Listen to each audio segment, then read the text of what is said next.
Hey everybody, Doug here from 2 Plus Stuff. We're hanging out, having a wonderful evening here in the greater Seattle area.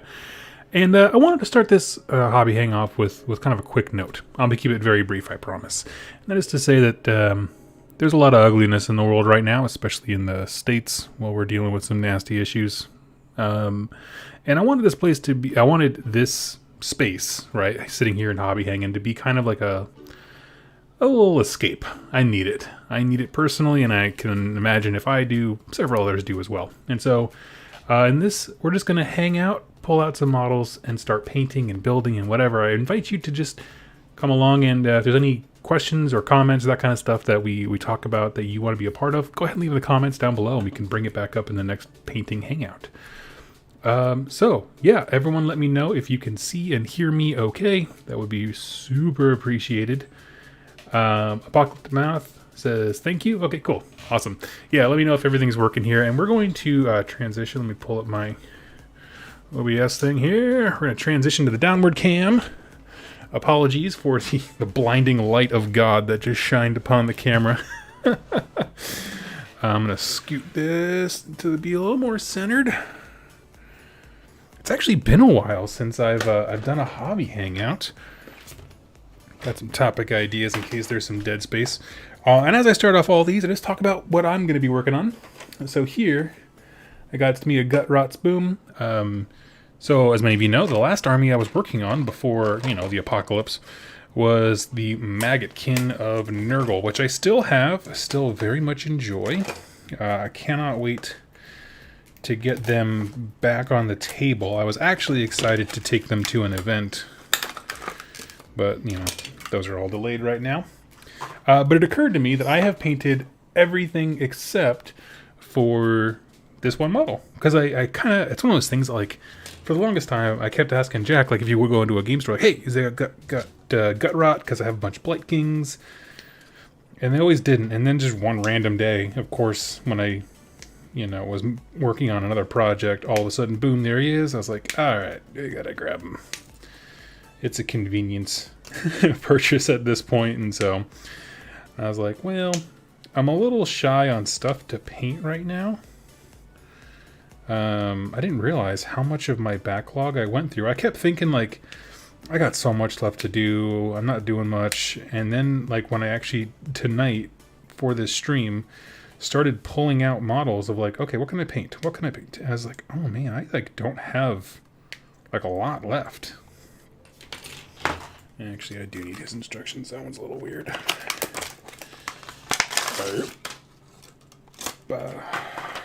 Okay. Let's see. Let me just pull the chat up so I can see it a little easier. Question. Hey, Doug, will you share recipe for painting plague monks? Will I share the way that I painted them? Ooh. How did I paint them? I think I sprayed them with the Games Workshop, like back when I painted mine, I'm assuming you're talking about. I sprayed mine with, I think, the Death Guard green, and then did a wash with Agrax Earthshade, and then I did a highlight layer with Elysian green, because I like those colors in combo, the Death Guard green and the Elysian. Yeah, I think that's what I did. I assume that's what you're asking about. I haven't painted a Skaven in a long time. Not long enough. Not long enough to ever paint another one. I suppose. Let's see. Everything seems good. Thank you so much, Zombie Man. Catching the hangout for the first time. Yeah, I will level with you with the world being the way it is and my job being crazy.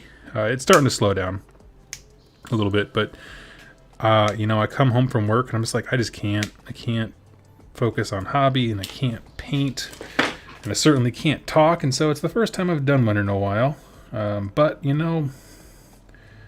things are always improving, even if it doesn't look like it, and so that's why I'm like, you know what, I can today. And I think there are probably a few people who need a break from the real world too, so let's all hang out together. All that is a really long way of saying super welcome to the chat. As a heads up, I am going to go back to doing my Fridays at a reasonable hour for the EU. So catch me there. So it's Fridays, usually around 10 or 11 my time, a.m., where we sit and just answer questions and hang out together. If you have a question, go ahead and type it up. And if you could put question in all caps, like Brent did, like a champion, just it helps me see it. This way, like your question doesn't get lost in the noise of folks chatting with one another.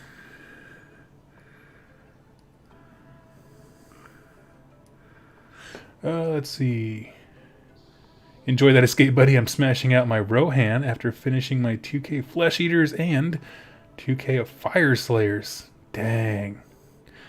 Cody's killing it over there, man. I actually had a moment of weakness where I call it a moment of weakness, but where I was seriously looking up Lord of the Rings models. I was like, okay, how do you play this game?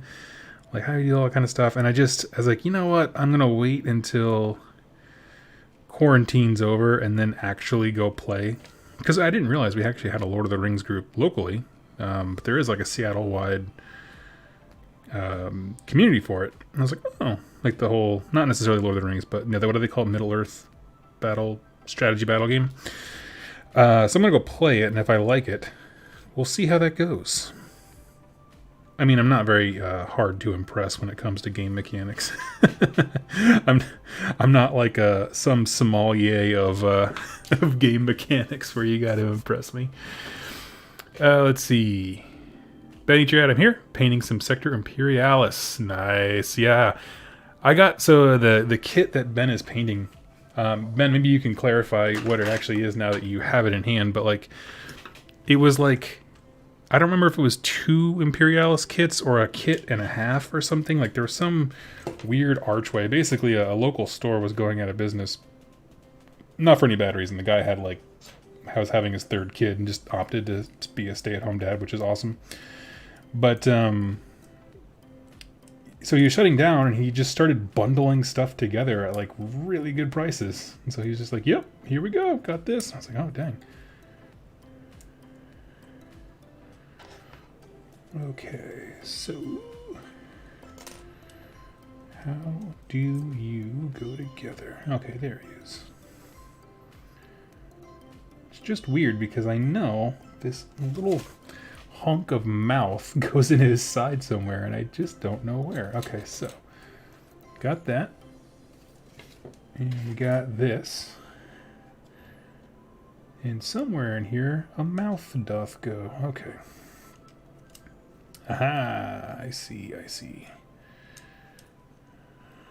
They chose a really strange angle for the picture on this one. Yeah, so the mouth's gonna go right in there. Okay. That was a lot of Ed Sheeran thinking out loud right there. Apologize. I've said it a million times. I hate building models. It is my least favorite thing in this hobby. Always has been. Like when I bought my first GW model must have been... Oh, it was Necrons. Necrons back in the day. And I bought them and I was like, this is going to be an awesome hobby, because I was already doing like War Machine and Hordes things at the time. And then I bought my first GW kit, and it was the Necrons, and I had to have a real talk moment with myself of like, do I like this? Because I hated building the Necrons. It was the old ones where their legs were not looking so good. I'm gonna look up a picture of Gutrot Spume to see if you're ever stuck building something. Look up a picture of it, because sometimes it just helps to see it when it's done, so I can figure out which direction this dude's gnarly fat teeth go.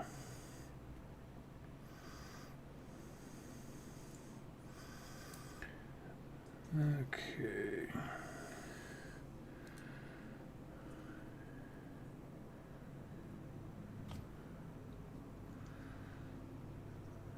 Does that look right? I forgive the awkward silence and space, but this is why I don't normally build models on stream. Give me just a hot second. I'll be back to the chat. Okay, there we go. Just gonna hold that while it's done. I'm gonna answer some questions here. What do we got? Is that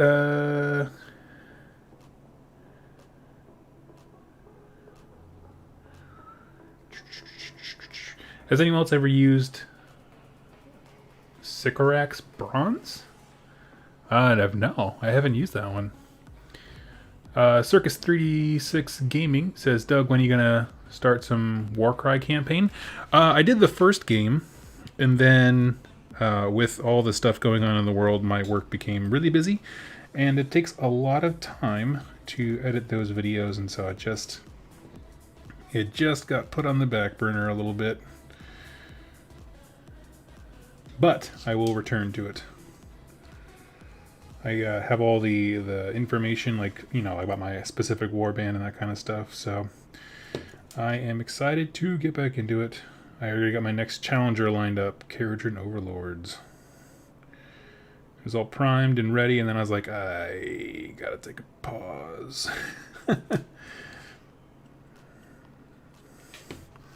Boom, Gutrot done. I like him. He's a thick boy. Now we're going to paint some stuff. And the only actual models I have left, really, are Wild West Exodus and Infinity. So let's see. Ben, Doug, how excited are you for Crusade? I am extremely excited. Let me grab some models here, and we'll start chatting about that. I am extremely excited about Crusade stuff. If you don't know... Let's see.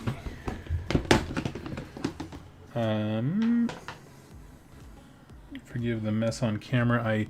I got a sweet bundle from a great viewer who also enjoys Wild West Exodus, and they sent me like a little goodie box of a whole bunch of miniatures that are just cool, and I just wanted to touch them up a little bit to make them match my guys. So that's what we're going to be doing tonight. Call it a, what do they call it? eBay model rescue, like that, but without the implication that it's a bad paint job, because it's not. It just needs a little bit of touch up, a little bit of wash, and it's good to go. Okay, so first thing we're going to do is we're going to wash these guys heavily.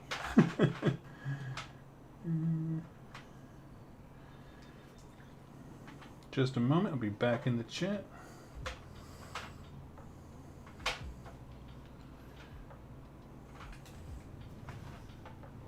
Okay. Gloss, regular Nuln Oil. Let's do it. Okay. Getting my Idoneth Deepkin Star Collecting box in a few days. Can't wait to start my first army. Aw, congrats, bro. Rerolling ones. Oh, Jack, is that Gutrot? Yes. Oh, I'm falling behind. If you haven't played Lord of the Rings, you should try it. Love Warhammer, but Lord of the Rings is a special place in my heart. Nice.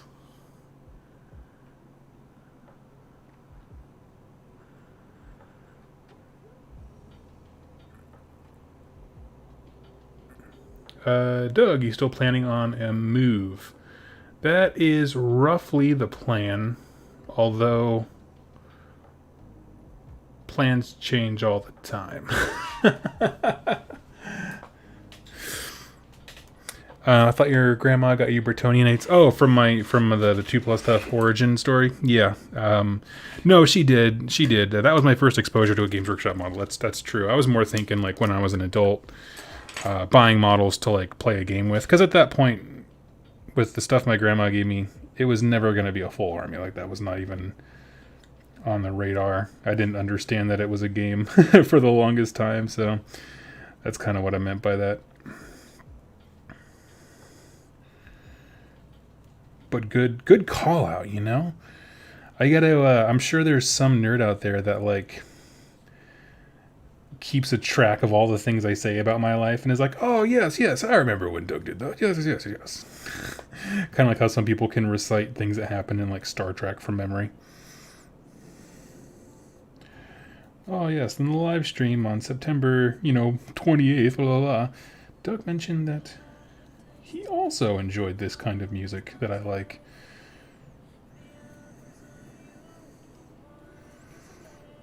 And I'm just being really heavy with the wash, and we're going to go back and pick out a few things. Really, so if you don't know, this crazy spider-looking thing that looks like something out of Wild Wild West is from, oh my gosh, guys driving around my road are revving their engines like madmen.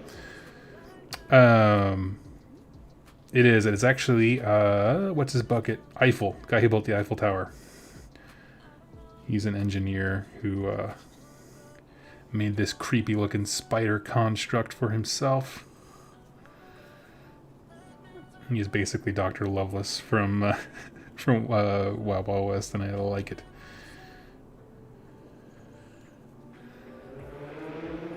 Got a Gatling gun strapped to the bottom.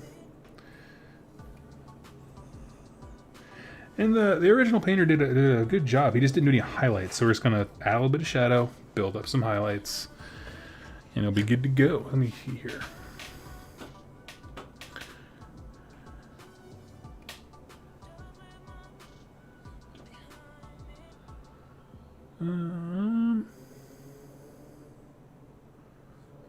Skirmish aspect is great, but you can do large battles. It just takes a bit. Oh, for Lord of the Rings, yeah, for sure.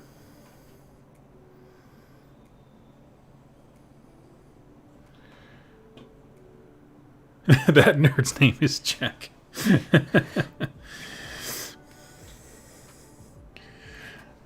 You got me. You got yourself, I guess. I don't know. How else will you have a wiki? It's not stalking, it's Doug lore. I like it. Deepkin on my nemesis. I find listening to Warhammer themed content helps with motivation when painting. I did too. I was actually, I will admit, I was kind of in a hobby rut for a while. Just because, like I said, I come home from work and I'm just exhausted. I can't seem to focus on anything. Really struggling there. And then I was like, what really helped was one day I was hanging out online with Jack from the Ones. Yeah, he's in the chat. And we were playing Total War while painting, which basically, literally all we do when we do that is I take my turn, Jack paints while I'm playing, and then we switch because it's a turn-based game, so it's perfect for getting hobby done. And then we just alternate who's playing, who's painting. And I don't know, there was just something about nothing profound happened that night, but it was just the act of like making myself pick up a paintbrush and be like, no, we are going to paint tonight. This is happening.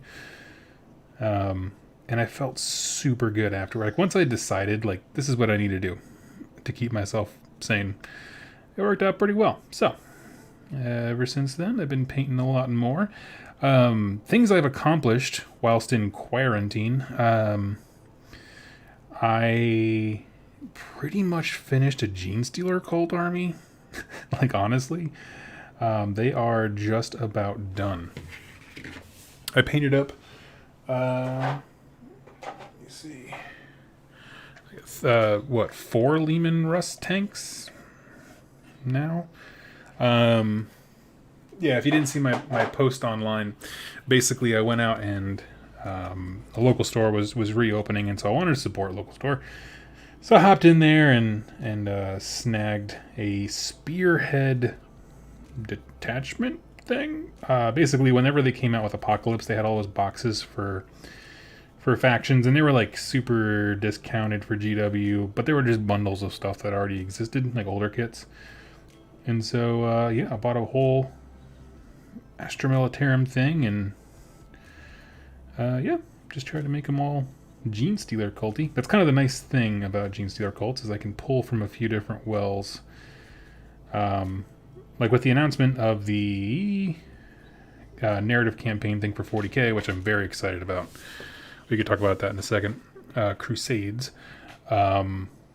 just having a few different, list possibilities for my Genestealers is pretty cool, and I'm very excited about that. Funny you mention that. My brother and I did the same thing the other night. It's wonderful. Yeah. If you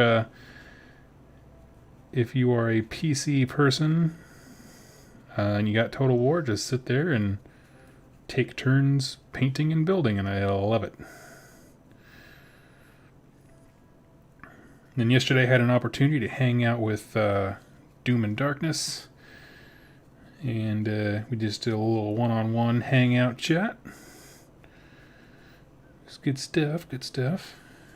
So there, there's good happening. Everybody's got to find their way to stay sane.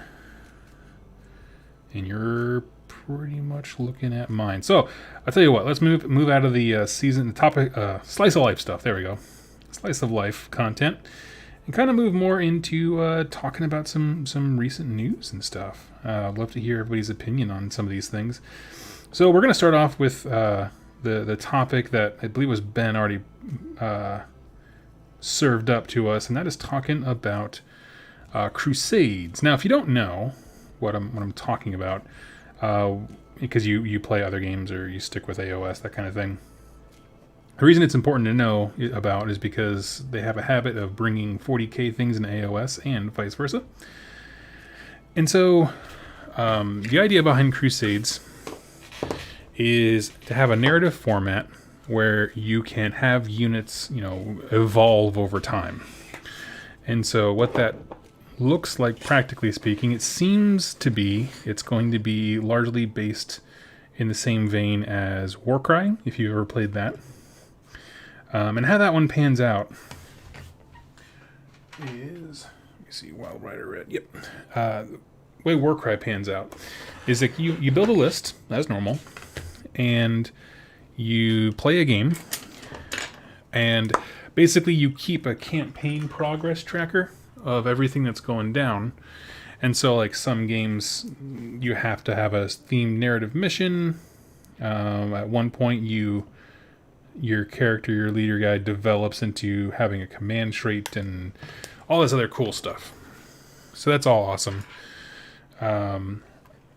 It's cool because you get to see your warband kind of evolve over time. One thing that I was frequently vocal about was it had some shortcomings, for sure, as a system. Like, for example, you and your opponent both had to be willing to play. Some of the missions were, we'll say, wonky. I think wonky is a good word. And let me see if I can move this up into frame a little bit more. Here we go. Okay. So the campaign stuff. I'm excited about the 40k version of that because it seems like they've expanded it quite a bit. And whenever I see something for 40k that strikes my interest, I talk about it, and people are like, I don't want to talk about 40k, but because the two games are so linked, it's important to understand what the company is thinking when they approach these games. And I think that's been really interesting for me, is just talking about, like, okay, so in AOS, if we did this, units have to have meaningful changes over games, and that includes, like, suffering losses and debilitating effects and things like that. Which I think is rad. I mean, that's the stuff that I'm in for, right? I would love it if all of my models and units, like all these super soldiers, just got progressively more derpy as they fought. Let's see, even you red on you? Yeah, he's got a little bit.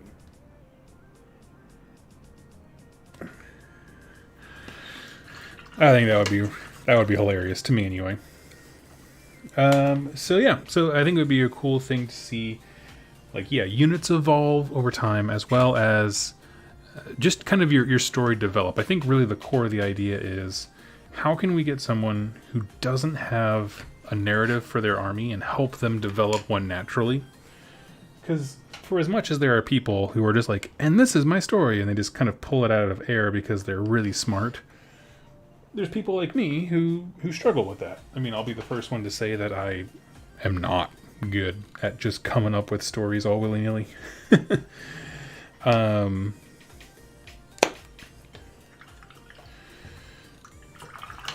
It's funny because people think like, oh, you should enter all lore contests. It's like, no, I mean, I'm not like a writer or anything. I'm not an ideas man.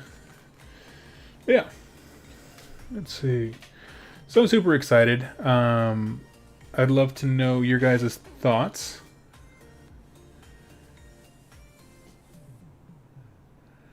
Let's see. Is it a different path to glory? Sort of. I guess you could call it that. Whereas Path to Glory, you pick your leader and things kind of evolve from there. This is, you get a starting force. It's 50 power level, which they've already said it gets power level. But to my knowledge, there's no reason you couldn't balance things with points, but whatever. People don't seem to understand that you can do whatever you want with Games Workshop rules. So yeah, it is going to be power level based, and what else do I need to say?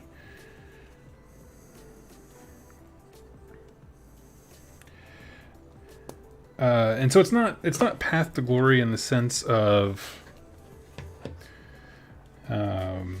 your army like fully evolving over time kind of thing. It's not quite like that, like where your army grows in that way, but it will be a system where games have meaningful outcomes, right? Units get affected from game to game about what happened to them.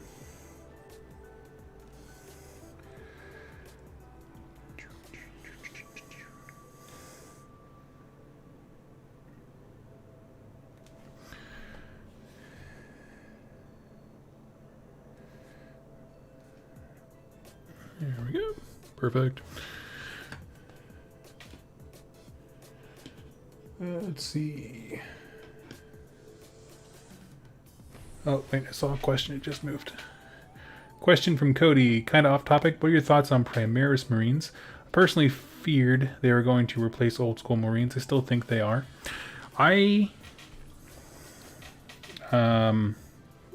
Personal thought, I don't see anytime soon them coming directly out and saying, hey, you cannot play with your old Marines.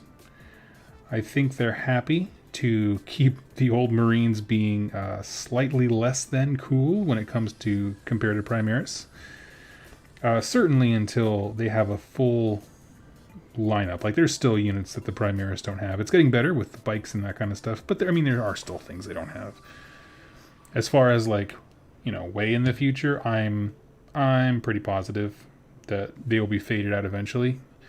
Maybe they won't do a big grand dramatic, these can't be used anymore, kind of like what they did with some of their stuff they were going out of print, but I do believe that they will always have usable rules, which is important, because people forget that Legend stuff is still playable.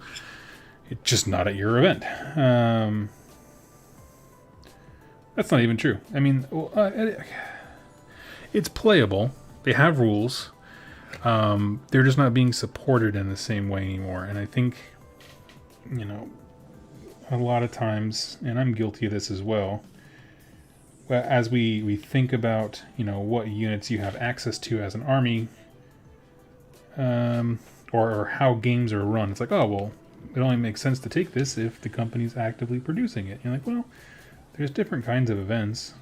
I'd love to see a legacy event where we could bring some of the old, Tomb Kings and that kind of stuff into the event. That would be rad.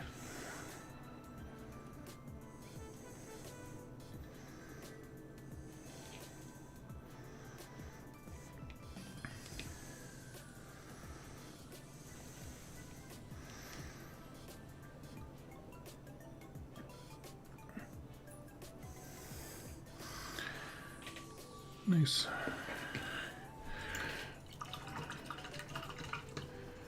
Let's see. Yeah, my thought is they are definitely going to retire them. If nothing else, some of those kits are old. I don't think they'll retire them all at once. Like, I don't think they're going to be like, okay, everybody, listen. Here's the deal. We're done making Marine kits, period, like the old school ones. I think they'll be phased out as new stuff is brought in. I think that the Assault Marines are an interesting... The Assault Primaris Marines they previewed are an interesting one because they don't have jetpacks, which is kind of a defining feature of, like, Assault Space Marines, the old ones that have jetpacks. And that kit is not old. Like, where the guy has like the chain claymore or whatever the heck he's wielding. Not old at all. So that's an interesting one. Just grab some lead belcher, and this is going to be quick. We're just going to do some quick touch-ups here because his other colors bled around.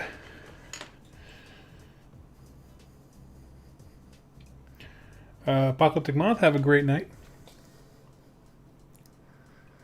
In my case, almost my entire White Scars army is obsolete since Primaris Bikers. But see, I think that's the wrong way to look at it. I honestly do. I think how I perceive their switch from normal Marines to the Primaris stuff is, one, you know, their company, they need, reoccurring customers. And so the fact that Primaris Bikers are still legal tells me that they are incentivizing you to slowly, grow your collection before anything's reduced. Like, they're not useless. They are Space Marine Bikers. It always did what it said on the tin. And hey, here's some new bikes that you can throw in there. No. That's kind of my thought. I think that's the reason that they didn't come out and say, like, old Space Marines are gone. And I don't think they're going to just flat out do that. But I do think that they will give you new products to buy to expand existing collections. And at some point, they'll stop producing the old stuff because there's no such thing as a forever kit. Molds break. Things get rough. Is what it is. But yeah. So, I mean, I understand that feeling of, like, my thing has lost value because a similar thing exists, but that's not technically true.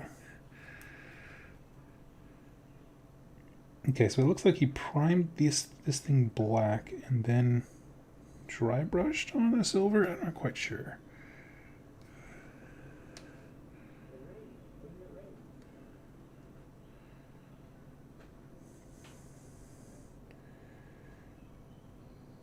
I do love coming out and sitting here, and I'm half listening. I'm going to talk real close to the microphone so I don't have to yell.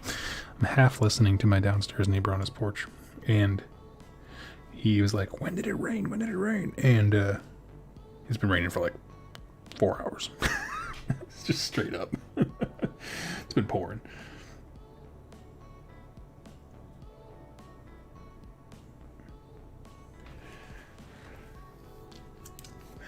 I agree with you completely. I'm just salty.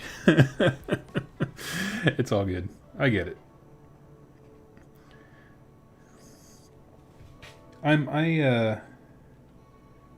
One thing I'm very bad at doing is letting people have their appropriate amounts of salt. Because I just want people to be excited. Oh yeah, don't worry about that. Don't be sad about that. Like, here's the cool thing, or here's some new stuff. Here's the cool way to look at it. And some people are like, I just need to be sad. I'm like, you know what? Fair.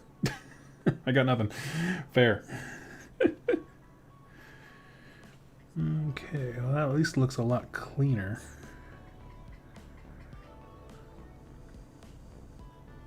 We've got some rivets we'll pick out. Okay.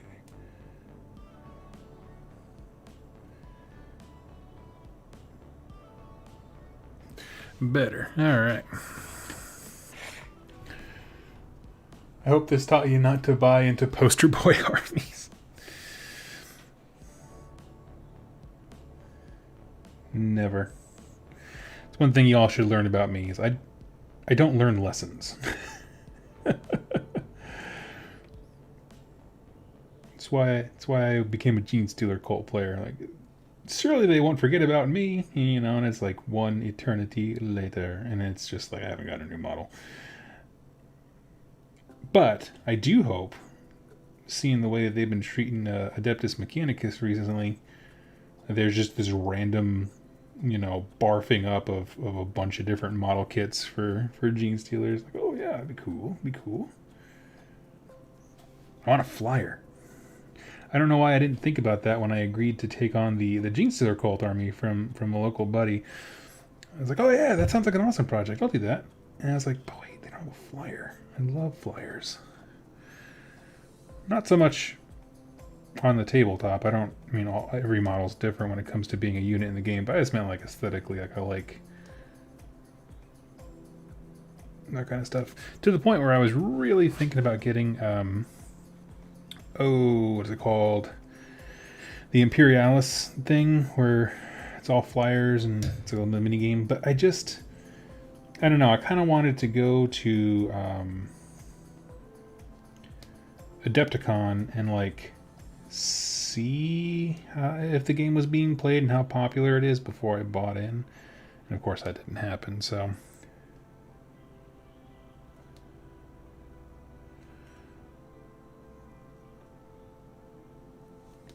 I don't know. But now there's a computer game version of it that I might pick up just to see if I like it. I'm still going to laugh if the next Stormcast chamber makes the other ones obsolete. Oh man, that would be so amazing. I mean, there's a certain point where you got to laugh, right? I mean, we all have that moment where you're just like, come on.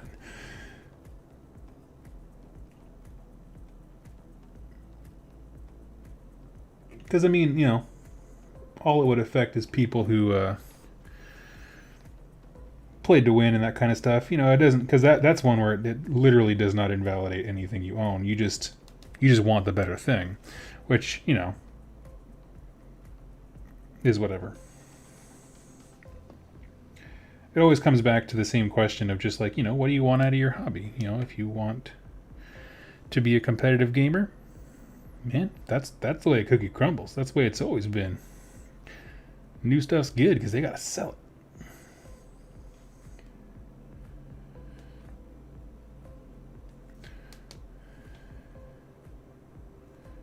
That's why every Magic the Gathering card deck that wins that year is like $1,200 worth of paper, you know, because of the cards. And it's like, that's winner's tax, man. You gotta have the dough to get up there. This guy turned out okay. It's funny, you can kind of see the last gentleman who owned these. I can like see him improving as a painter as I go based on like which model to model. It's kind of cool. Okay, so that part's done. What's next? Tell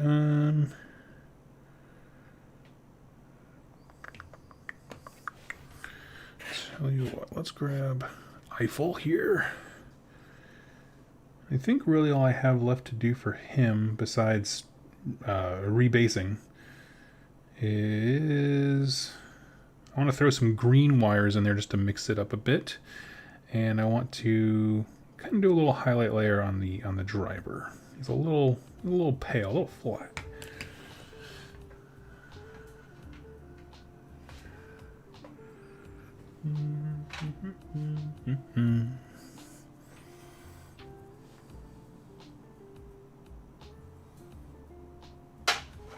Trying to find the right blue. There we go.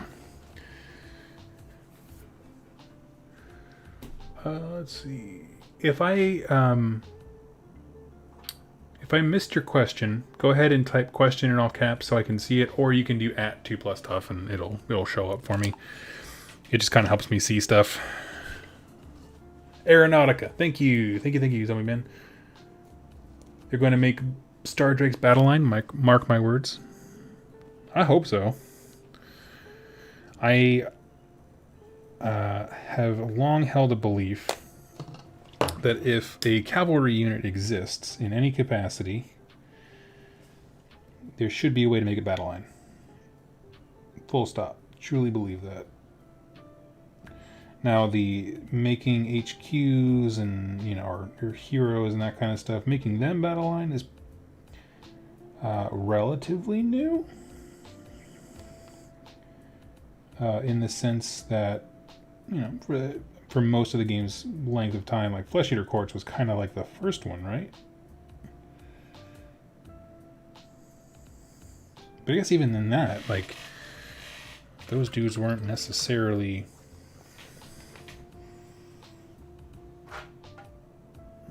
What do I need? I need gold.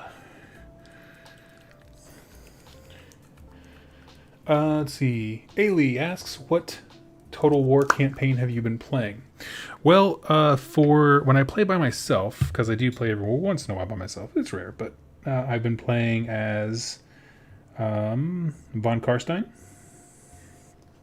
And not Manfred, what's it? Vlad von Karstein. Because I wanted to pick one, and like, so if you play Total War, it has like a little like marker of like what the difficulty with that character is based on, you know, their strengths and weaknesses and their starting location and that kind of stuff. So his said easy, and I've never completed a campaign, so I was like, okay, let's start with the easy one. So I did Vlad von Karstein. And when I play with Jack and we do our hobby hangouts, I took, oh man, I'm gonna get so many mean comments because I don't know any of these people. So we're both orcs. He is Azhag, I think, guy on the wyvern eventually, and I chose Grimgor Ironhide. That took me entirely too long.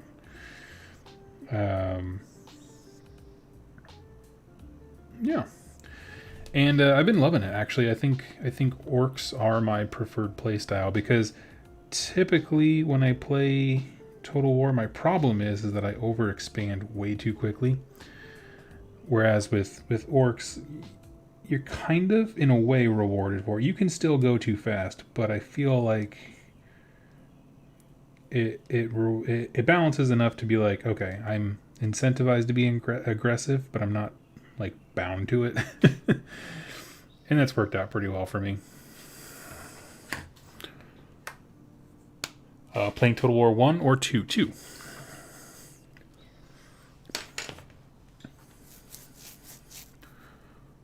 Grimgor's the boss, yeah. Let's see.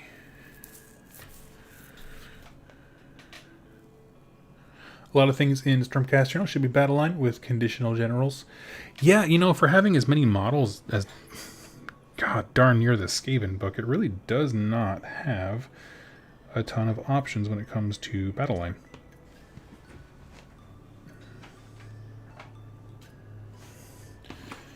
Which I find very interesting. Anyways, guys, I'm about. See you later, Brendan. Have a wonderful night. Thanks for joining us for a little bit. I'm probably going to be on till 7. So what is it, my time? That is like an hour and 15. Just painting and hanging. So we got some necrotic flesh here from Army Painter. And I'm just going to make some gross ghoul skin.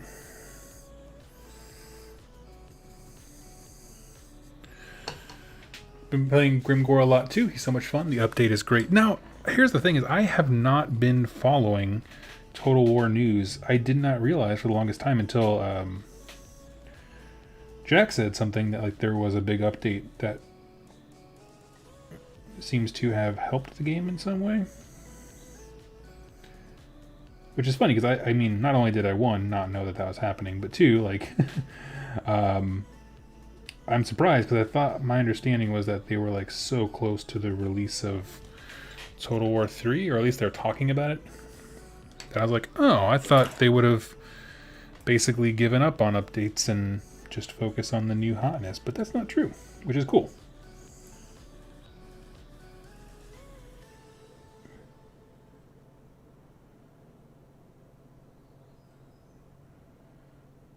Let me see, got my topics list here. So we already talked about Crusades. I'm very excited.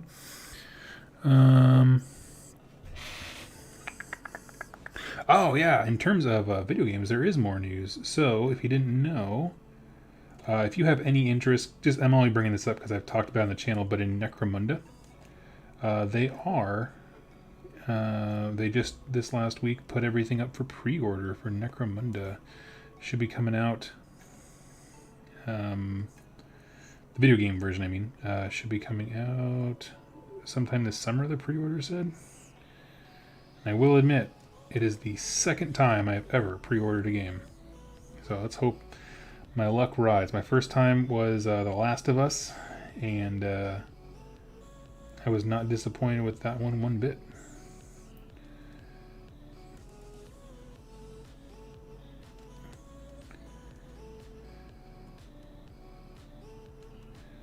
But I have game tastes that others find dubious, so, you know. Take that as you will.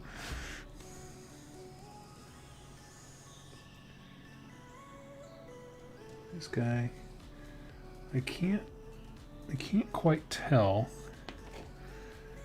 if some of these things are like, some parts look rough because detail was filled in, or if like what the core of the model actually looks like. Like maybe they didn't clean the resin enough kind of thing. So it's a little hit or miss, but we're chugging along.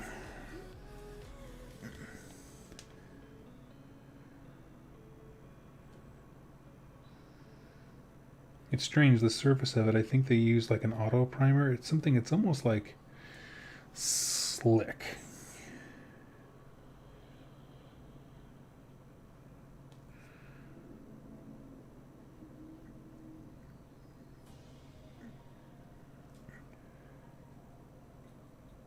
Let's see. 2+ stuff. Greenskins are much more playable now. With each Lord pack DLC, they have been reworking races and giving them their own flair and preparation. Okay, cool. Leaves them in a good place for 3.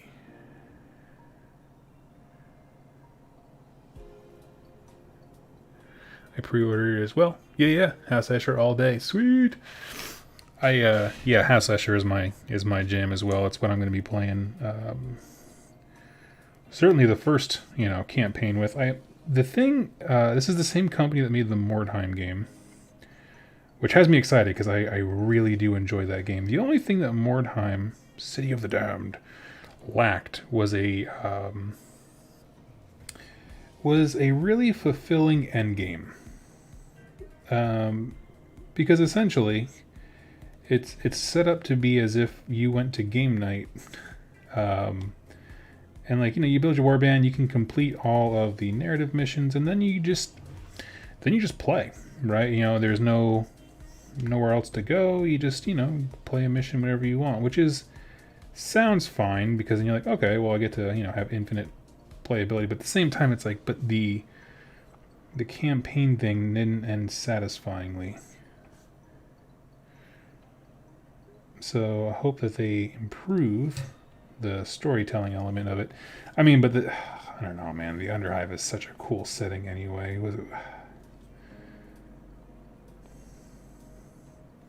I'm not sure what I would need to have, like, Necromunda ending to be like, this is the magic.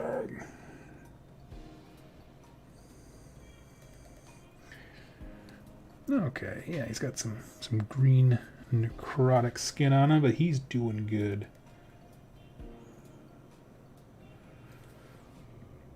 So if you all are interested, on Friday, I'm doing something new. I am bringing back the Friday show, but I'm going to turn that into my Wild Reforging. So I'm going to have topics lined up, and this week we're talking about theming your armies. I put the call out on social media, so if you don't follow me on, Instagram is honestly my favorite one of them, just because it's a nice visual medium. But if you didn't catch those things, I put the call out for people who have themed their armies to specific realms, and I got some great entries, and we're just going to talk about them. We're going to talk about what theming your army from a realm is like, and people seem to really like that when I do my Exploring the Realm videos, so I'd love to just cover more of that.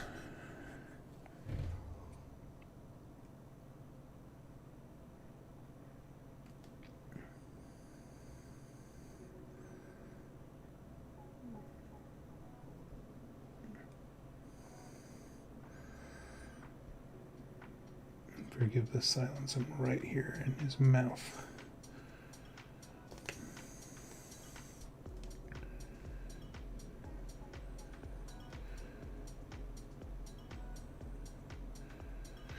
Alright.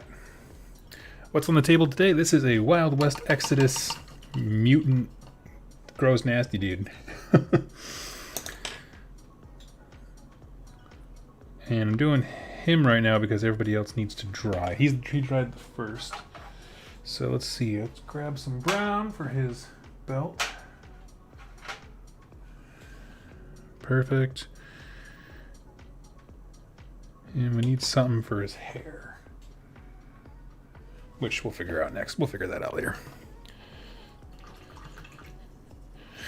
But yeah, I'm very excited about that. I'm curious as to how playtesting went and all that stuff. I'm sure we'll hear all about the design process once the game's launched. But very, very excited. I got like the second that pre-order went up, I got like 4 comments across a bunch of my Necromunda videos being like, hey, can you continue this series? Because now I'm excited that I saw the game trailer. Like, yeah, dude, it's pretty fly.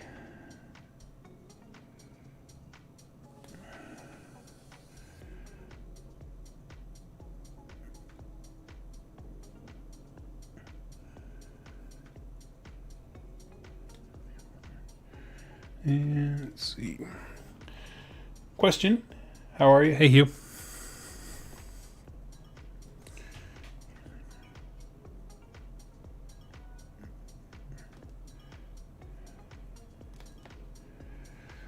Mm-hmm. Oh, yeah, he's looking good.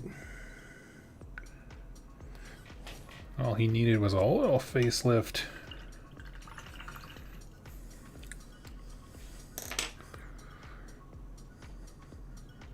Maybe a pop off the base.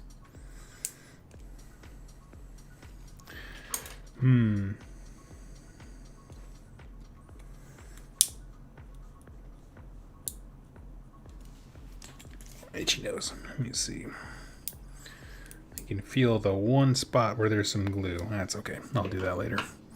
Before I get yelled at for doing something stupid like cutting my finger off on camera. To Zombie Man, I'm currently working on my KO Skyfleet, who are an off-branch of Thring, who are based in Gurant. They use Sylvaneth to make barrels for the alcohol they focus on making. That's a cool idea. I honestly thought you were going to say the barrel of their guns, and I was like, oh, that took a turn. That would be awesome. Let me see. Garth Flush, yeah, looks. Want something lighter than that. What do we got?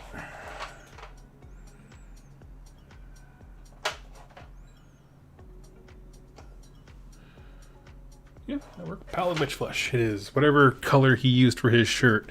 That's the thing, is all the work that I'm doing is like I have to figure out. I have no idea what color he painted some of these things. So I'm like, this looks right. Some of the skin is kind of gray. Some of it's kind of green. These are supposed to be like Frankenstein style creations, and so they can, they can be a lot of different things.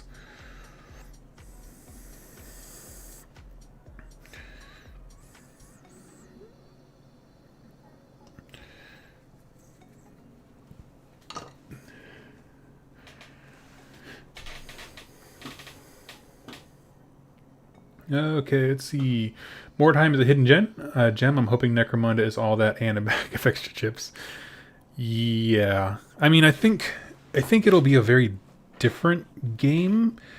I mean, it has to be just because of the amount of shooting involved, and not just shooting, but like having a game system that like makes seeing your targets easy and knowing what your options are, which is not always the easiest thing in Mordheim, but it doesn't really matter as much because a lot of your combat's melee, right? There are certainly bows and arrows and magic, but I think the vast majority of it is melee focused, whereas Necromunda, man, shooting has to feel right,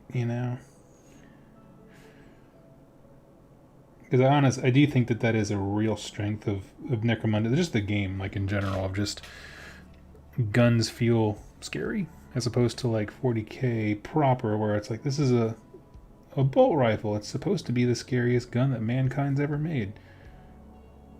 And it's like the basic profile for a gun. You're like, no, that shouldn't be right. It should be scarier than that. And that's one thing I've always liked about Necromunda is like things that are scary in 40k feel scary there. And I think it's because everyone's a chump, right?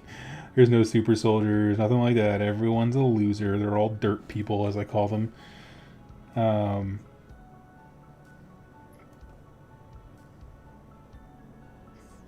that makes weapons feel deadly. Let's see. Timothy says, what drew you to Wild West Exodus? Not familiar with that game. A few things. So if you don't know the history of the game, it was created by the guys who run the company Battle Foam. They started like a subsidiary company called Outlaw Minis and began creating it. Now, the reason that I bring that up is because they had a successful Kickstarter, a lot of real excitement for it. They were more competitive folks. And then it was bought out by War Cradle Studios, who makes it now. And I think the important part there is just that it's a game that's changed hands, but it's always been made by people who are very attentive to it. It is simultaneously interesting with a lot of choice-making mechanics, which I like. So, for example, in Wild West Exodus, everybody has one wound. And the idea is, if you get shot, you die. Or you at least go down. That's kind of how it happens in real life, right? You get shot, you go down. So the way that they offset that, like even this big guy with a mechanical spider and this two-headed dude, all one wound. But they have ways of being either resilient to damage after they've been hit or dodging out of the way and that kind of stuff. And so there are options. And so instead of being a game of just chucking a myriad of dice at something, instead it's about making really, really important decisions. Because, for example, if you dodge out of the way of a bullet, the implication here now is that your guy's kind of on the ground and he can't dodge again.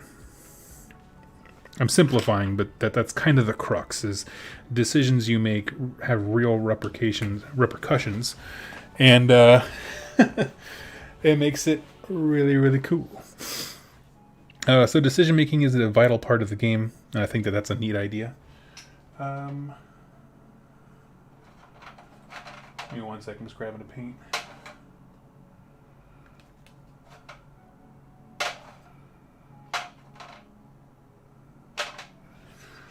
Okay, his skin's kind of gray, so let's do... But yeah, and so it's got alternate history stuff, which I'm a sucker for. I really do like history. It's actually partially why I started doing the channel, because of just some great history videos and podcasts and stuff that I've listened to. Yeah.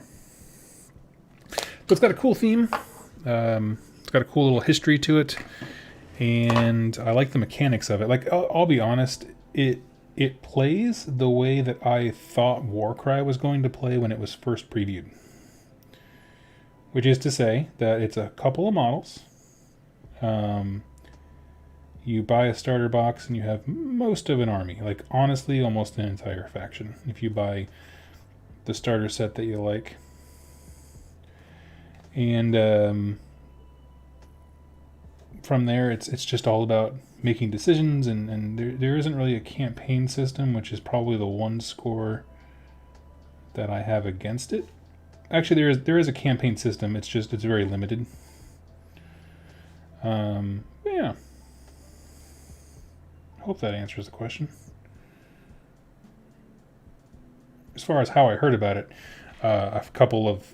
I knew about the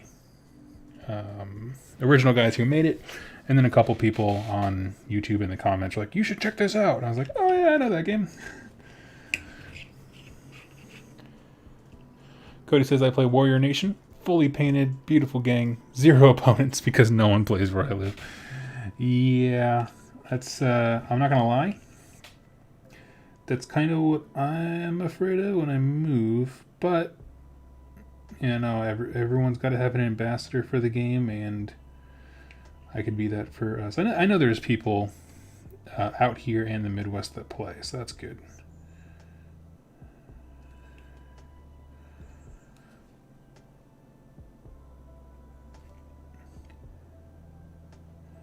I was told the Midwest is a great place for all those like smaller games. I don't know why people just enjoy playing them more out there. I don't know.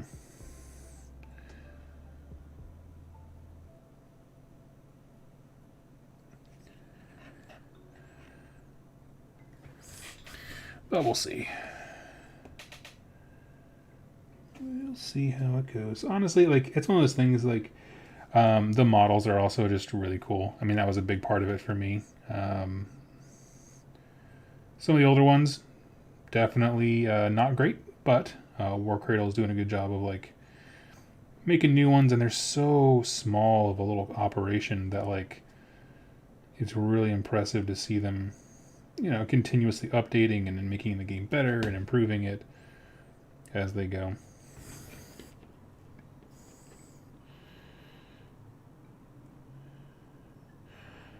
Timothy says Midwest. Where are you headed off? Oh, they're the plan. I said this in I guess I only really said it in my video asking for patron support, but my wife and I are looking to move to the Midwest, particularly Iowa City, Iowa, if you are in that region. Yeah, and from there, that'll kind of be a big jumping off point for me to be able to go full time. Doing YouTubes, making more videos, making battle reports, and all kinds of stuff, because that way I'll just be able to.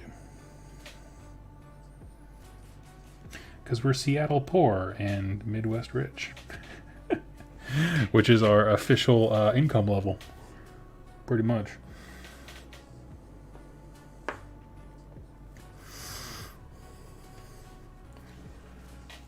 Later, Hugh.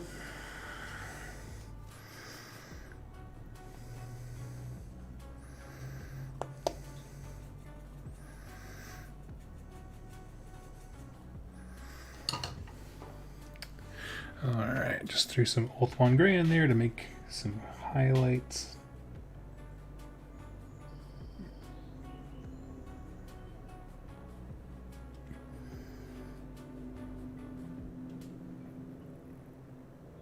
Just so I can pick out some of the finer details here.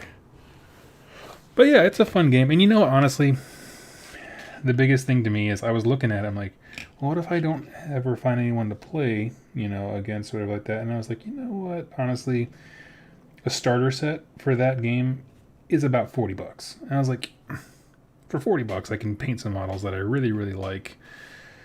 You know, get involved in a cool little alternate history story, and have about 8 dudes that don't take up a lot of space. And so it's like, you know, for as much as time, money, and energy I devote to other stuff, I can do this for myself. I can splurge on some cool looking models that aren't for any specific reason, and just kind of enjoy them. So that is basically what I did.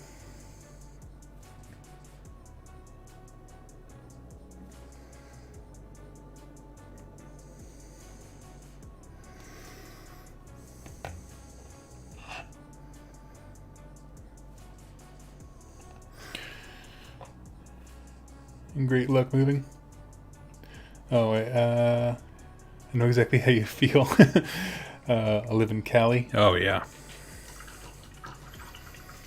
Yep. Also a very expensive place.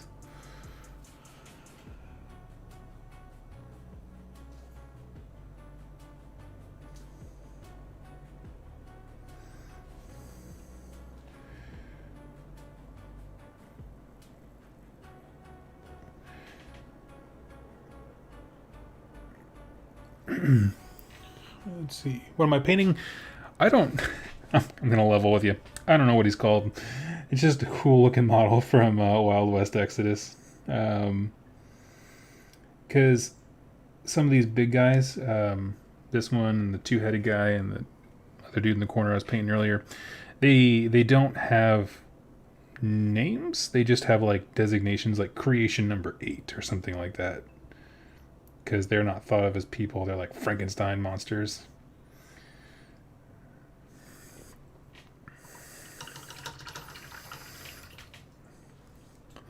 So anyway, long way of saying my answer is, let's see, what else does he need? He does need a little more metal in the center there, now that I see that it is part of the collar.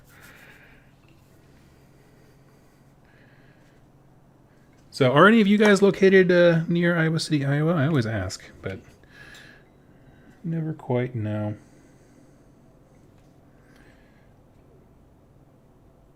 I hear good things about the gaming community in the Midwest. People seem to be generally receptive to new games, new ideas, that kind of thing. I'm coming in hot. I'm looking for narrative games. Anyone? Anyone? Crusade?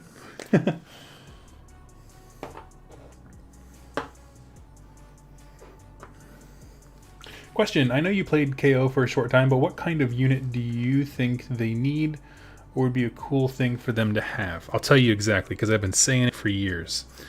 I want one Duarden who looks mean and haggard, and he has a flare gun in his pocket. And whoever he shoots with the flare gun, KO units get +1 to hit that guy. And I don't care how they balance it, if they make him like the squishiest model. You know, that kind of stuff. That's what I want. I want a guy with a flare gun, targeting systems, that kind of stuff. Because I refuse to believe that these the technocratic, crazy intelligent dwarves who made, you know, mastery of the sky can't develop any kind of targeting system to hit on better than a 4-up. Sometimes rerolling ones if you have the right buffs. So that would be my thing. That's what I want to see.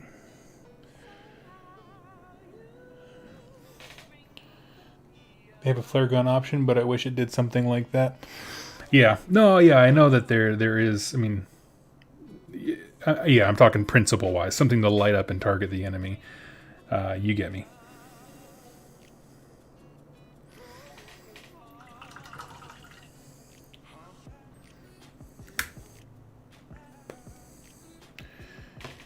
Yep, that would be my request. Okay, I'm gonna call him Did, because I like him now. And this guy is all over the place. I'm just gonna repaint that whole neck, start from scratch. Just go over all the skin, build it right back up. Because it looks like he primed it black and then dry brushed, kind of a sickly, you know, kind of like this guy, his dead flesh green necrotic thing, but the dry brush didn't quite, wasn't quite strong enough to break up the black. So let's see. Sean was watching Lord of the Rings. I need to watch those again. Did the, I'm going to not try and pronounce that because I don't know what it is, make it to AOS? I'm going to say no because I don't know. I don't know what that is. Davis MMA, Field Artillery, it'll be sweet for sure. On the subject of KO, I have one single unit of Arcanaut Company. Would you recommend investing in filling out the army or go full Duarden a la Free People? You know, I don't know. I mean, here's the thing. Everybody take a drink.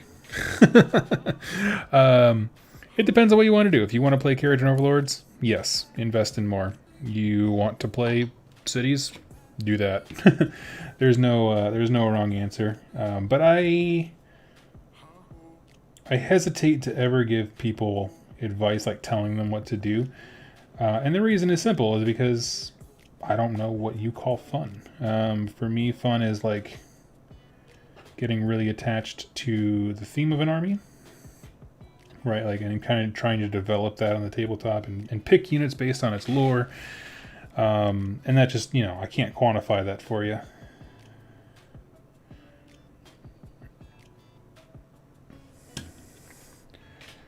I can tell you that both sound really fun, and that if you are ever going to be looking for a reason to transition into cities, you know, KO is not a bad army to start with because they have some guns that the rest of that faction wants.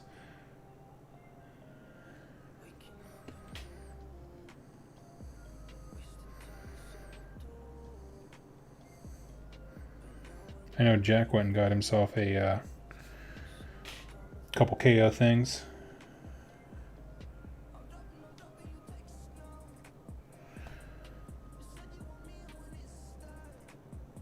He's doing a cities army as well.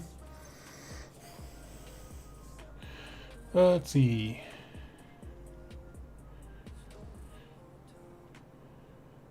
KO ground cannons, I would love, or mine ships. Yeah. You know, they have that in 40k. So like the Tyrannid spore thing can basically like burp up these little, I guess they are smaller spores, monsters. And I always thought that was so cool. And I was like, man, why don't more things do that? And it's just like having a ship that drops, you know, mobile bombs essentially, and you get to move those around. You could word it like, you know, they're part of the unit, but they don't count for battle shock kind of thing. And just give them some I'm going to call it ranged options, because obviously those things would be able to move away from the ship, but they're not ranged in the typical sense of everything else in the Kharadron army. So it could stay on theme, but also be wholly unique.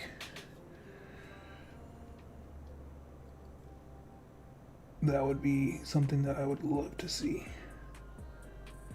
Unless, I mean, I don't know. I try to stay away from, like, I don't want them to innovate new rules anymore for KO, because every time they do, it just seems like it just doesn't pan out. It gets more confusing than it does, you know, improves things, which is a terrible way to look at it, but I mean, sometimes it's just how it feels. Let's see. Now, he went for like a Troll Slayer bright orange on those pants. I'm going to go over it with Contrast Gryph-hound and see how it goes. Let's see. I build fluffy armies, which often translates into me losing. Same. There we go. Yeah, darken those pants up a smidge.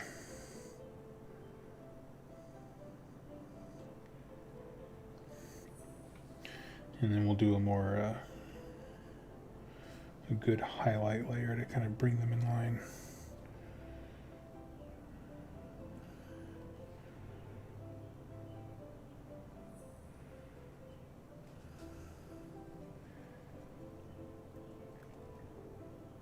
I think he used an enamel paint too at one point.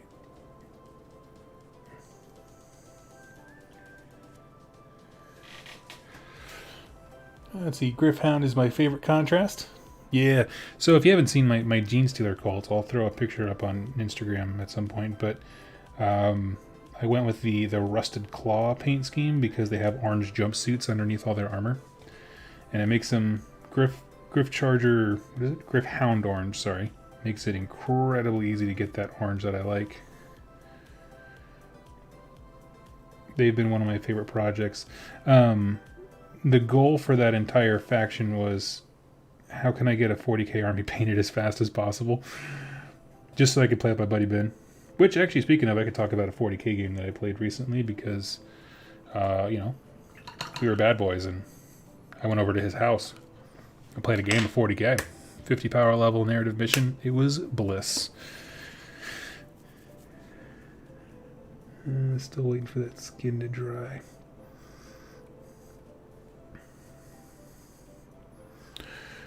Let's see. Okay. Ailey says, isn't improving the rules with KO and therefore making them more complicated a flavor win? It is, yes. I mean, that's one of those, like, you know, that meme from Futurama where it's like, you are technically correct. The best kind of correct. That is exactly what, you know, where it's like, this doesn't, you're saying all the right things, but when you put it all together, you're like, man, this is a complicated army already.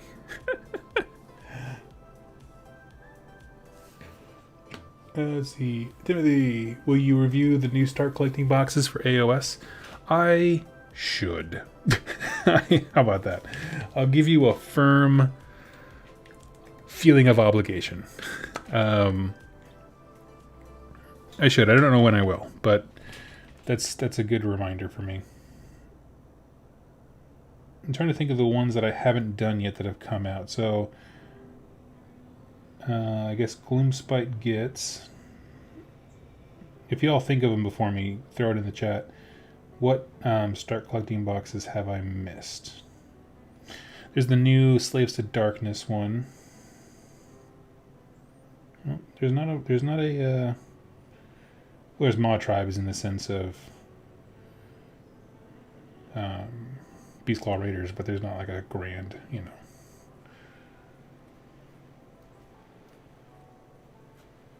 Gutbusters is what I was thinking. Am I painting orcs? No, I am painting Wild West Exodus bros. Dude man bros.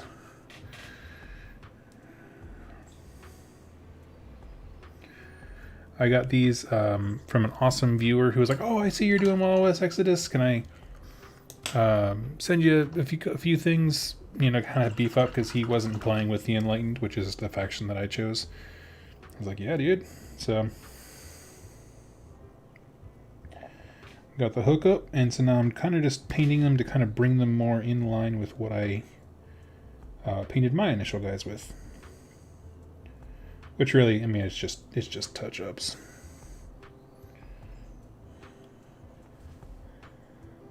Nothing super fancy. Let's see, Daughters of Khaine. Oh yeah, they are getting a start collecting box, aren't they? I forgot about that, mainly because nobody who plays Daughters of Khaine seemed super excited about it. Maybe that's why my brain skipped it. Yeah, I remember when that was announced and everyone who played them was just like, okay, buy 12, I guess. But man, that is a, without redoing any kits in a monumental way, that's a real hard faction to make a start collecting for, just based on the way that they put, you know, the units together, how like all your heroes come from the same big box kind of thing.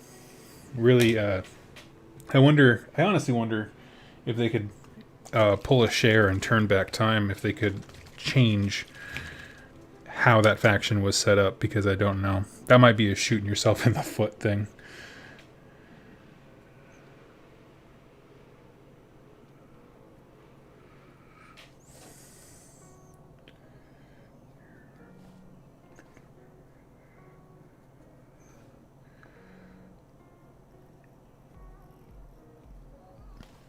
Well, let's see, the only start collecting box that people get excited about was the Skinks one. I'm a Gits player and I had a stroke looking at theirs. That's funny. Yeah, I guess that is the big one, because it's just like all the coolest models from the Skink range, right?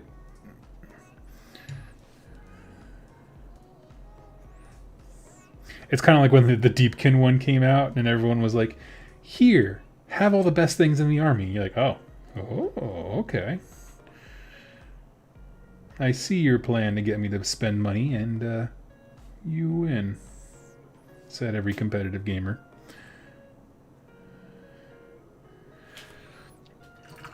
I suppose that was back when Deepkin were like top dogs.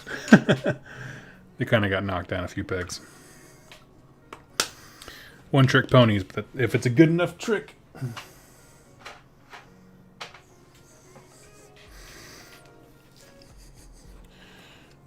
almost feel like the Daughters of Khaine faction was revealed before it was ready. Like they were missing a few fundamental hero kits. Yeah, that's kind of what I'm saying. Of like, I wonder if they went backwards, if they would have been like, okay, you know what? We have this other product line, because at that point they would have known about, you know, stuff like Underworld, Shadespire, whatever, and they've been like, okay, why don't we wait to release that faction until, you know, we have heroes, or at least models elsewhere that people can get and begin using, you know. That's kind of what I meant. because it just seems so difficult to get into. I should say at a reasonable price. How about that? As far as, I mean, I don't know. It's tough because like some armies are just never going to be new people friendly. And man, that just stinks. And then they can try to correct as much as they want, but some of them are just real rough to get into. Like, you know, if you are a brand new person and you want to play Skaven, like, that's not an easy one.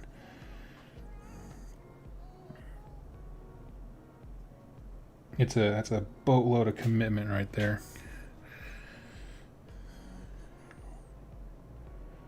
Same for Daughters of Khaine. You know, just the nature of Horde armies, yes, but also ones where the kits are just like scattered about. I guess the Skaven's kind of better in that sense. Like they don't have, you know, all their heroes in one, you know, vehicle equivalent, I suppose.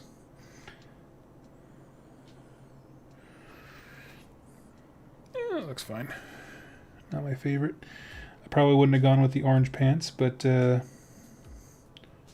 don't foresee myself playing with this guy on the tabletop anytime soon because of all the quarantine stuff, so that's alright. Just kind of brought the orange in line with some of the stuff that I got. So when you buying 40k army, Doug? Oh, Sean, I got you beat, brother. I got almost 2,000 points of Genestealer Cult, fully painted, yo.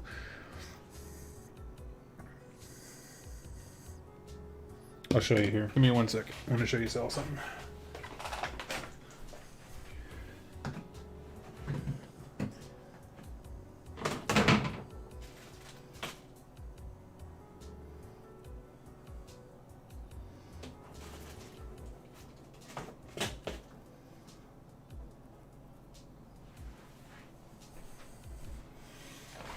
Okay.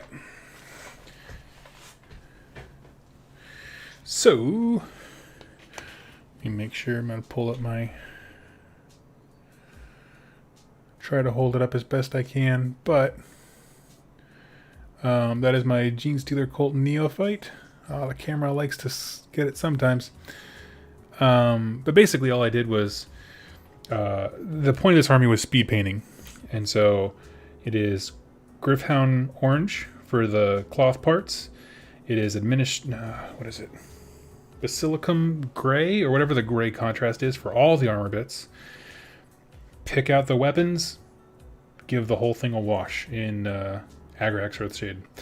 And with that super simple, you know, there's like little bits here and there, but with that super simple scheme, I was able to crank out a bunch of these dudes. Here's a whole bunch of them.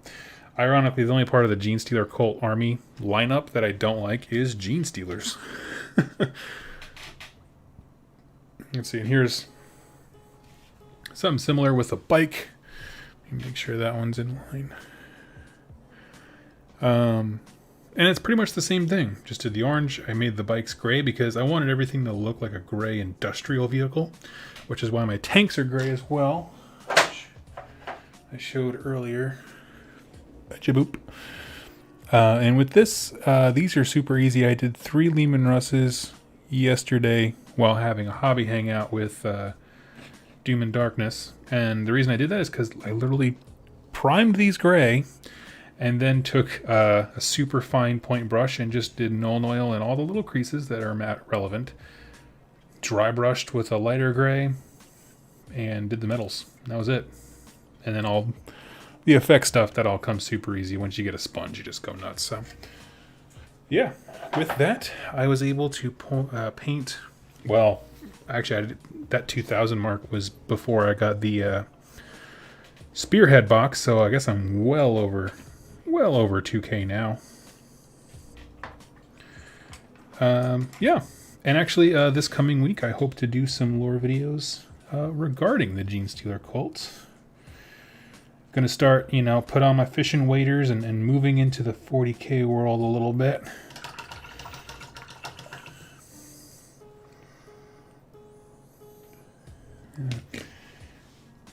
Let's see, actually, I didn't see that I just accidentally mixed that into the blue. Bummer.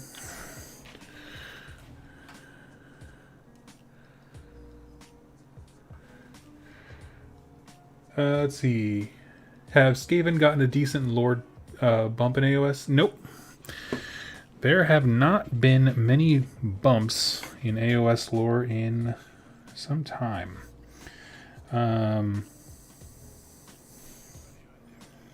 Yeah, not really sure why. I don't know. Maybe they're just working on the next big story arc. I'd be down for that. I'm kind of tired of Shyish, to be honest with you.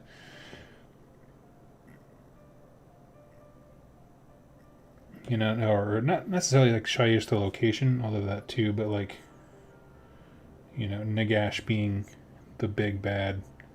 I want Gordrak to be the big bad.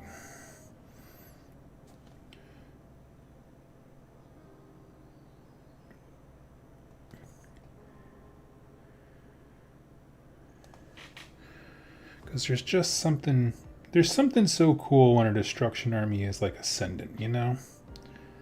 Because it's just like they don't want anything. They just want to fight. I get it.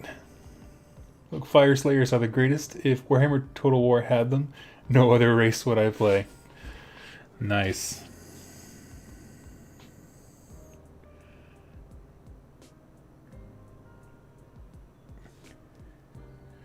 They have Slayers in Total War, right? I'm sure.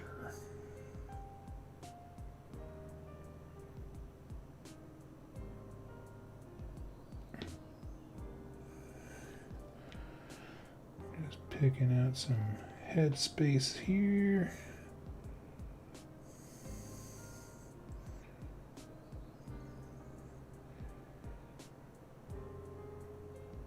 All right.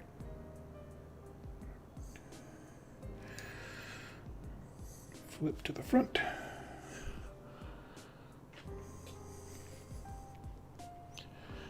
Let's see. They were called squats. Doug, I have a Genestealer Cult army back when 8th drop. Loved the models and the lore. However, I kind of felt the lore made it difficult to play them. Because at the end of the day, they all did. Yeah. I will say that part of the reason I chose Rusted Claw specifically, if you don't know their backstory, is just basically they're highly mobile. They spread around different worlds quite frequently, and so they're hard to track. And so that was kind of my reason of like, I want a faction that makes sense to be in lots of places. But to that end, I do think they are awesome just because, like, with their current book, I'll be honest, I didn't get a chance, because we played I'm getting ahead of myself. So I played my first game with them since they had the or Codex the other day, and we did a custom narrative mission that kind of fiddled with deployment in such a way that I didn't get a chance to use like the secret deployment thing that's kind of their shtick, which is awesome because honestly I had a great time with that game. But it made it really nice to learn the faction because I didn't have to worry about that part. But because of that, I got to just play with them as a faction, and I gotta say, like, I like them. I like them a lot. I'm trying to think. I need a way to make the blue coursing cables and like the generator things look better. They're just a solid blue right now, and they're kind of driving me nuts. I don't quite know what to do. I don't know. Glowing effects is not really something I've ever done.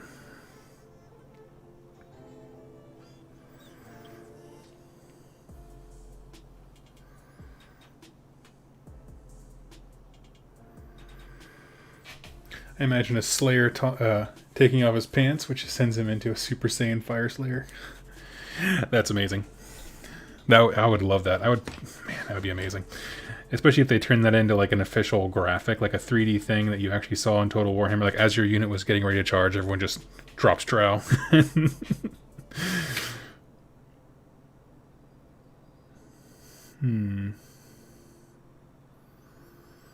Any of you all know how to do glowing effects, that kind of thing? Like if there was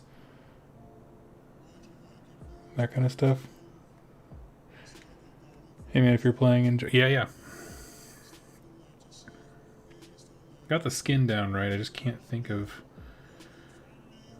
how to make the glowing thing here. Let me do a quick internet search here. And glow. How to paint plasma glow. That could look right. Let's see.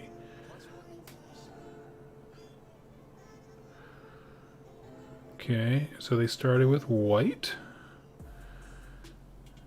and built up green. Okay, maybe that's what I should do. Maybe I should just paint the whole thing with like gray sear, like that white contrast paint, and then kind of build my own color up from there. I think that's the plan. Let me bring back my chat. OSL requires glazes. Alright, yeah, that's what we're going to do. We're going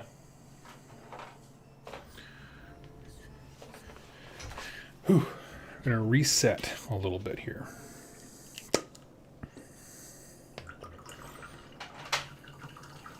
And I do have a few glazes for blue. And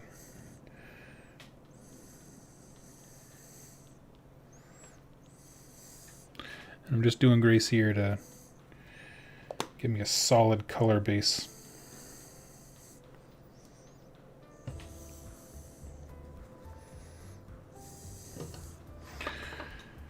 Let's see.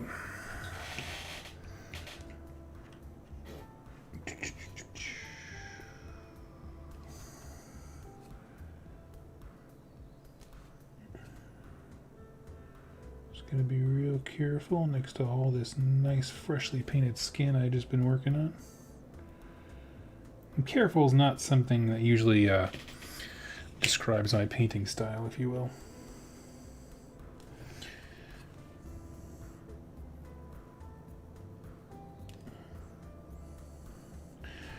If I had to describe my painting style as a character from a movie, I'm going to say Maverick from Top Gun.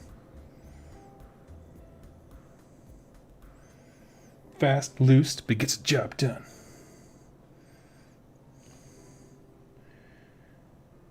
He's got the skill.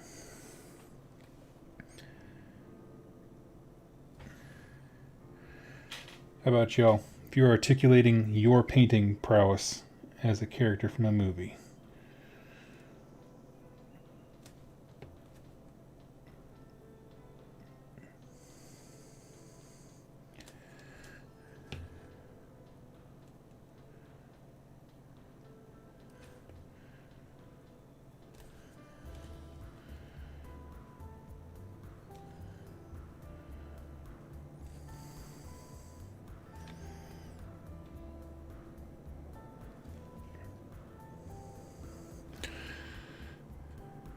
Question, what's the best layer that works with Dark Oath Flesh contrast? You know, I'm honest with you, I have not used that particular contrast. I have Fire Slayer Flesh, I have Guilliman Flesh, and then I make my own dark skin with Sigmar Brown, like a mix of it. So I can't really help, I apologize.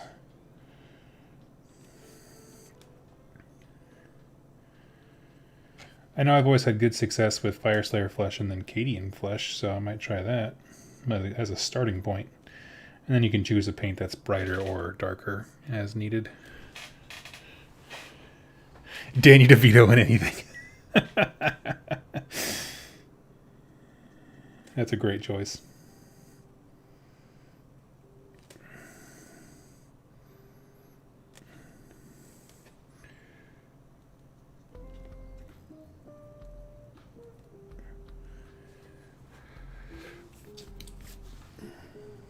My painting prowess would be Dr. Frankenstein, poorly thought out, yet passionate.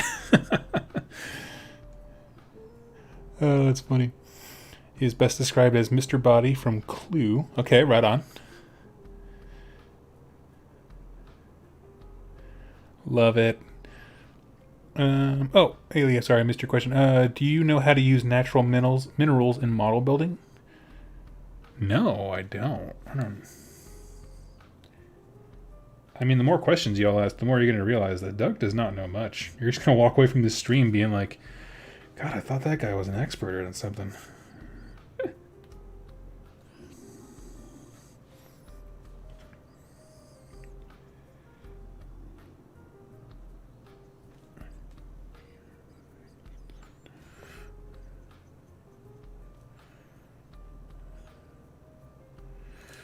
All right.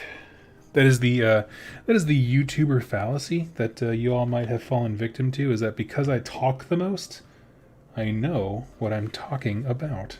And that is further from the truth than you know.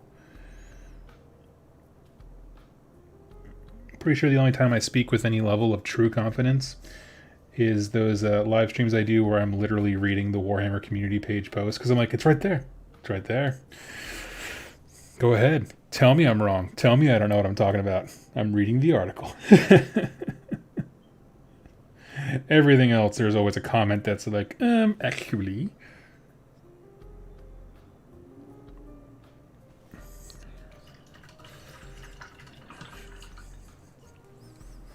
Alright, I'm gonna turn my little...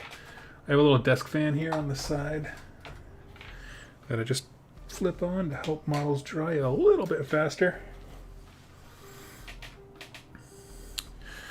And what are we going to move on to next? So I got this guy again. I'm going to call him good. I think he looks just fine. If he gets a base, like the bases that I've been doing is like Agros Dune, like the texture paint, which is kind of like that, you know, looks like sand, basically. He will pop off of that. So that's kind of, you know, if things seem a little bit too dark, it's because I'm not envisioning them how they look now, but on bases where they match my scheme. And so because he's so dark, that's okay, because the brighter, you know, sand and that kind of stuff will pop more. I'm gonna call Mr. Eiffel here. I need to do just a little bit of wash on his gold medal on his shoulders. Mogwai man, you're my favorite right now. Elves don't use hammers. You're passionate about hobbying and the lore. That counts for half the battle. That's funny. Cody says, but Doug, you're my teacher. Is it all a lie? I mean, I don't guarantee accuracy. How about this? It's not a lie in the sense that I sincerely believe the mistakes that I make. I don't know what that counts as. Counts for you. But that's about the best that I can offer. Oh, that's right. I wanted to put some green cables on him. Yeah, let's go with a bold warpstone glow.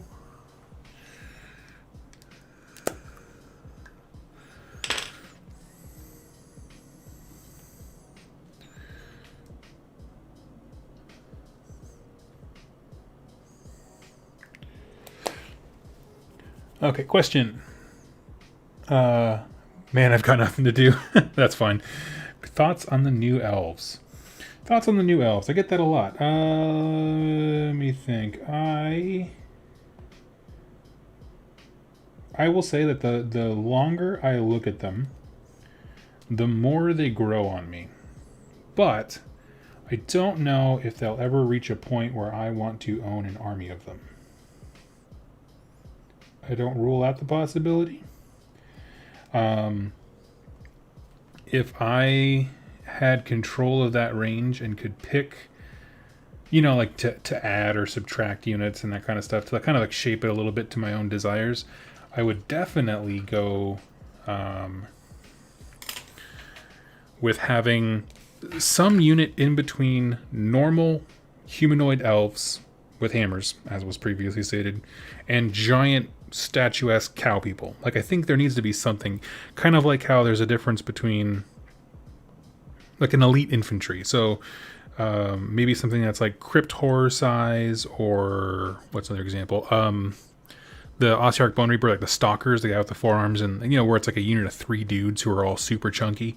Give me a stone cow version of that to kind of fill in that space between lowly elf and, you know, cow god. And I would like that, because that is the size of army that I would like. It would be that middle ground. Yeah. Let's see.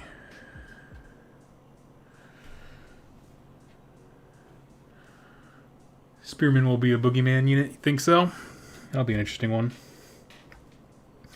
Yeah, I don't know. I mean, it's a real tough one because it's such a specific aesthetic, and I think that more than anything is kind of what I've walked away with understanding is it is a highly specific aesthetic, and I don't know if I would have done that as a company, but I'm glad they did. You know what I mean? Like I don't know. I don't have anything against it. I don't know how well it'll sell for them.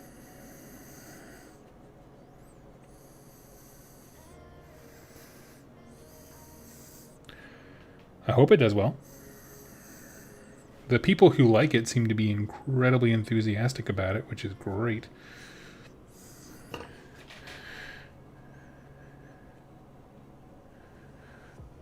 I don't know how I feel about those helmets. You know the ones? I do know the ones. Yeah,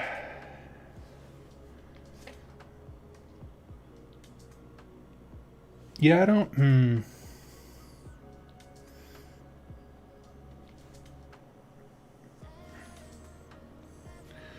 Sorry, buddy. I'm just kind of...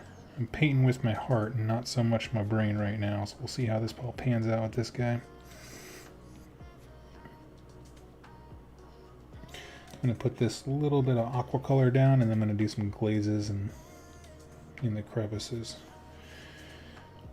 Yeah, the helmets, honestly, I don't mind the helmets, because I'm somebody who's totally happy just modifying a model that I buy. And there are some folks who are like, I don't want to have to, why do I have to cut the helmets off? It's because it's dumb looking. I shouldn't have to. I should be able to buy something that looks good. I'm like, well, I mean, I'm happy to modify just about anything. So, you know, if you don't like them, no, put those heads on. What I would like to see, to be perfectly honest with you, is if you take that army and all the things that you were seeing about it, and if there was a way, assuming it fits, to use Dark Eldar heads from 40k, I think that would look super cool.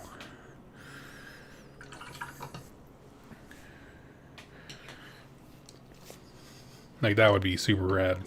Because you can have some angry ball looking heads, women, men. Yeah, all kinds of stuff. I'll save my high elves for Old Hammer Reborn. Yeah, we'll see how that goes. If you are interested in that, go check out Kitetsu. He's another YouTube channel who does lore. And he used to do AOS, and then he took a break. But he's been coming back strong with talking about old world stuff, because I think he's more excited about you know, those announcements regarding the old world that they did, rather than AOS.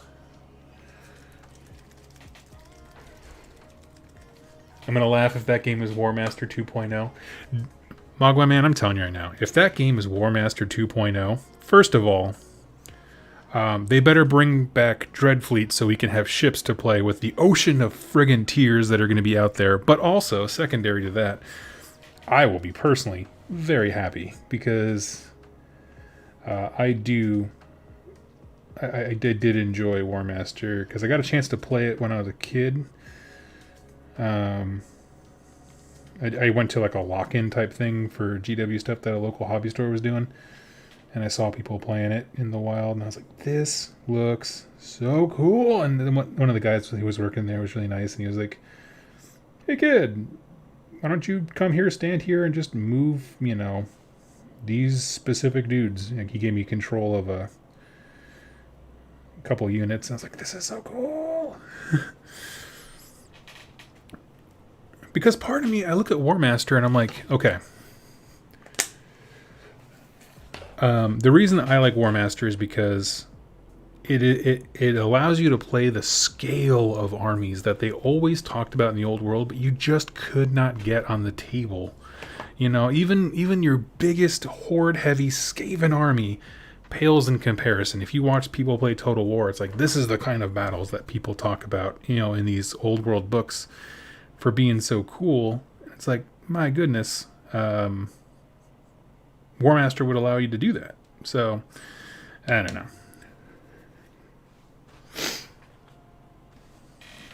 Eating popcorn while I read the reactions.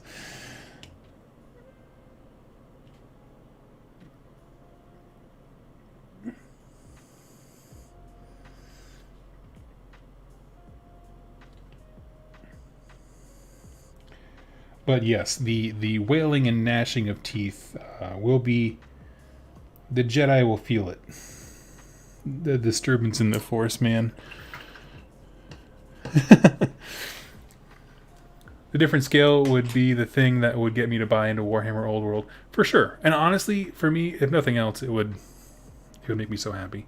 Here's the, you know, I know that no one really asked me my opinion on the Old World thing, but the truth is, Vince from Warhammer Weekly said it best, of just like, they're not going to bring back a game, spend all this time in development, and then not have people buy things. They have to buy stuff. And so changing scale, to me, seems, very reasonable. And maybe they do it in a way to where, you know how like Bolt Action, the game Bolt Action, technically can be played with any scale model. If you didn't know, you can. You can make some adjustments. And so that if you are somebody at home who, you know, has scale models for World War II, independent of anything the game community does, you can play Bolt Action. You just, you know, adjust your scale. And it could be something like that where it's like, here's a War Master style thing, 8 to 12 millimeter sized armies. And you can play with this. However, if you want to, you can almost like pick a portion of the battlefield and zoom in, and now you can use your old world minis, right, to represent a part of this greater battle. So even though the model scale gets bigger, you're playing a scaled down version of the old world game. I think that would be pretty cool.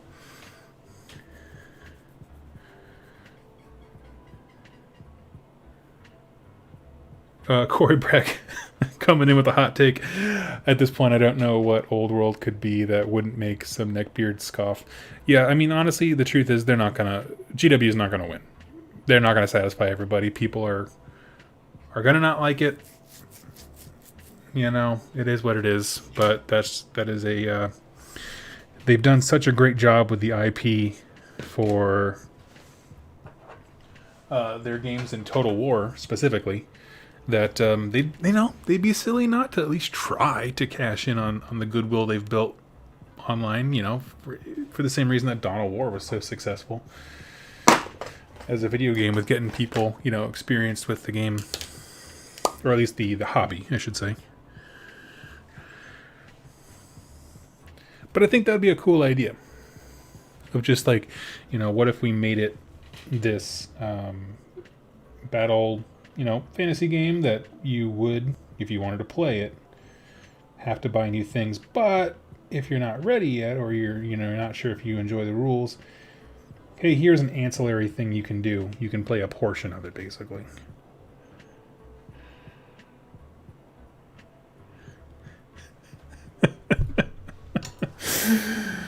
Y'all are killing me. I'm trying to be so nice and talk about nice things, and you're bringing up the best topics.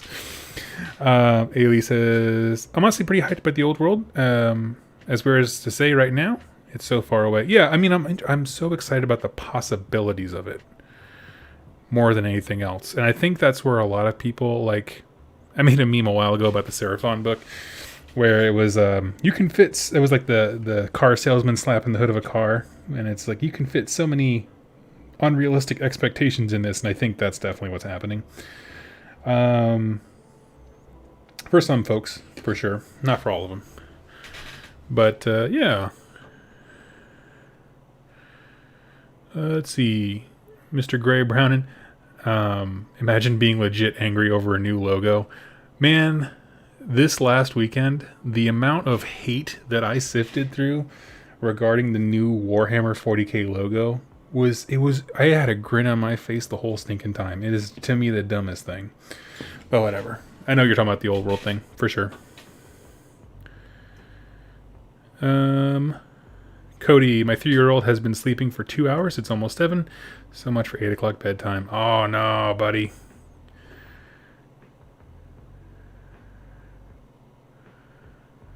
Let's see.